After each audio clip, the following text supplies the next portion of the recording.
اور وہی تو ہے جس نے آسمانوں اور زمین کو تدبیر سے پیدا کیا ہے، اور جس دن وہ فرمائے گا کہ ہو جا تو حشر برپا ہو جائے گا، اس کا ارشاد برحق ہے، اور جس دن سور پھونکا جائے گا اس دن اسی کی بادشاہت ہوگی، وہی پوشیدہ اور ظاہر سب کا جاننے والا ہے، اور وہی دانا ہے، خبردار ہے۔ اور وہ وقت بھی یاد کرنے کے لائق ہے جب ابراہیم نے اپنے باپ آزر سے کہا تھا، تم کیا بتوں کو معبود بناتے ہو؟ میں دیکھتا ہوں کہ تم اور تمہاری قوم کھلی گمراہی میں ہو۔ اور ہم اس طرح ابراہیم کو آسمانوں اور زمین کے عجائبات دکھانے لگے تاکہ وہ خوب یقین کرنے والوں میں ہو جائیں۔ یعنی جب رات نے ان کو پردہ تاریکی سے ڈھانپ لیا تو آسمان میں ایک ستارہ نظر پڑا، کہنے لگے یہ میرا پروردگار ہے۔ جب وہ غائب ہو گیا تو کہنے لگے کہ مجھے غائب ہو جانے والے تو پسند نہیں۔ پھر جب چاند کو دیکھا کہ چمک رہا ہے تو کہنے لگے یہ میرا پروردگار ہے۔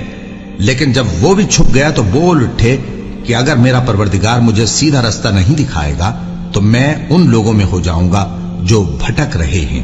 پھر جب سورج کو دیکھا کہ جگمگا رہا ہے تو کہنے لگے میرا پروردگار یہ ہے، یہ سب سے بڑا ہے۔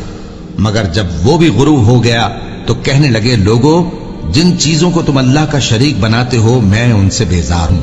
میں نے سب سے یکسو ہو کر اپنے آپ کو اسی ذات کی طرف متوجہ کیا جس نے آسمانوں اور زمین کو پیدا کیا ہے، اور میں مشرکوں میں سے نہیں ہوں۔ اور ان کی قوم ان سے بحث کرنے لگی تو انہوں نے کہا کہ تم مجھ سے اللہ کے بارے میں کیا بحث کرتے ہو؟